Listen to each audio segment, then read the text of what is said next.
আসসালামু আলাইকুম রহমতুল্লাহ। আশা করি আল্লাহর অশেষ রহমতে তোমরা সবাই অনেক বেশি ভালো আছো। আজকে আমরা জানব মৌমাছি সম্পর্কে বৈজ্ঞানিক এবং ইসলামিক অনেক তথ্য। চলো আগে আমরা বৈজ্ঞানিকটা জেনে নেই কেমন।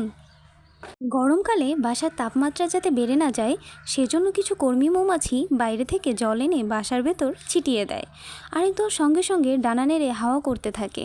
এছাড়া কম বয়সী শ্রমিক মৌমাছিরা নিজেদের দেহের দ্বারা কুঠুরি থেকে তাপ শুষে নিয়ে বাইরে উড়ে গিয়ে সেই তাপ ছেড়ে দেয়। একে বলে হিট শিল্ডিং। এছাড়াও মৌমাছি সম্পর্কে সবচেয়ে অবাক করা কথা বলেছেন বিখ্যাত মৌমাছি তত্ত্ববিদ প্রোকোপোভিচ। তার কথায়, যখন কোনো রানী মৌমাছি তাদের চাকের রীতিনীতি ভঙ্গ করে বা অন্য কোনো চাকের মৌমাছির সঙ্গে মিলিত হওয়ার চেষ্টা করে, তখন পুরুষ মৌমাছিরা তাকে হুল ফুটিয়ে পাখনা ছিঁড়ে দম বন্ধ করে মেরে ফেলে। এবার আমরা জানব ইসলাম ধর্মে মৌমাছি সম্পর্কে ঠিক কী বলা হয়েছে কেমন। আমরা জানি পবিত্র কুরআন এমন একটা গ্রন্থ যার মধ্যে সংক্ষিপ্ত বাক্যে অনেক কিছু বলা হয়, আর এটা কোনো বিজ্ঞান গ্রন্থ নয়, এটা ধর্মগ্রন্থ। কিন্তু পবিত্র কুরআনে বিজ্ঞানের অনেক কিছু সমাধান পাওয়া যায় যা বিজ্ঞান স্বীকার করে নিয়েছে, এবং কুরআনের কোনো আয়াত আজও কেউ ভুল প্রমাণ করতে পারেনি।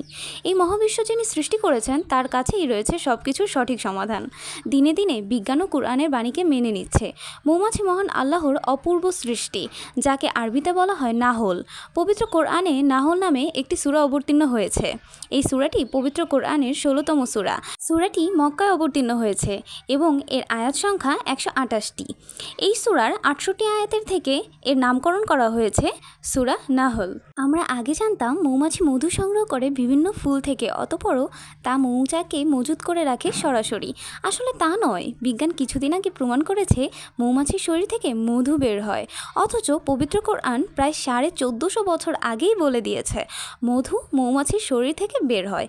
পবিত্র কোরআনুল কারিমে ইরশাদ হয়েছে, আপনার পালনকর্তা মধুমক্ষিকাকে আদেশ দিলেন, পর্বতগ্রাহে বৃক্ষ এবং উঁচু চালে গৃহ তৈরি করো। সূরা নাহল আয়াত 68। এরপর সব প্রকার ফল থেকে ভক্ষণ করো এবং আপন পালনকর্তার উন্মুক্ত পথসমূহে চলমান হও। তার পেট থেকে বিভিন্ন রঙের পানীয় নির্গত হয়, তাতে মানুষের জন্য রয়েছে রোগের প্রতিকার। নিশ্চয়ই এতে চিন্তাশীল সম্প্রদায়ের জন্য নিদর্শন রয়েছে। সূরা নাহল আয়াত 69। মৌমাছি আমাদের জন্য উৎকৃষ্ট মধু আহরণ করে। প্রিয় নবী হজরত মুহাম্মদ সাল্লাল্লাহু আলাইহি ওয়াসাল্লাম মধু খেতে খুব ভালোবাসতেন। 1973 সালে কার্ল ভন ফ্রিচ মৌমাছির আচরণ ও যোগাযোগের উপর গবেষণার জন্য নোবেল পুরস্কার পেয়েছেন। মৌমাছি কোনো নতুন ফুলের বাগানের সন্ধান পেলে মৌচাকে ফিরে আসে এবং মৌমাছির নামবাচক আচরণ দ্বারা অন্যান্য সাথীদেরকে সেই বাগানের হুবহু দিক ও মানচিত্র বলে দেয়। অন্যান্য শ্রমিক মৌমাছিকে তথ্য দেওয়ার লক্ষ্যে এই আচরণের বিষয়টি ক্যামেরার সাহায্যে ছবি গ্রহণ সহ অন্যান্য পদ্ধতির মাধ্যমে বৈজ্ঞানিকভাবে আবিষ্কৃত সত্য।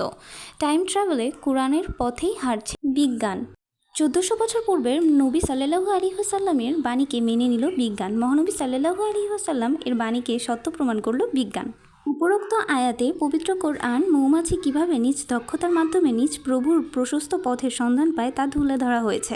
আজ এই পর্যন্তই। আপনাদের যদি ভিডিওটি ভালো লেগে থাকে অবশ্যই কমেন্টের মাধ্যমে জানাবেন এবং চ্যানেলটিকে সাবস্ক্রাইব করে দিয়ে পাশে থাকবেন।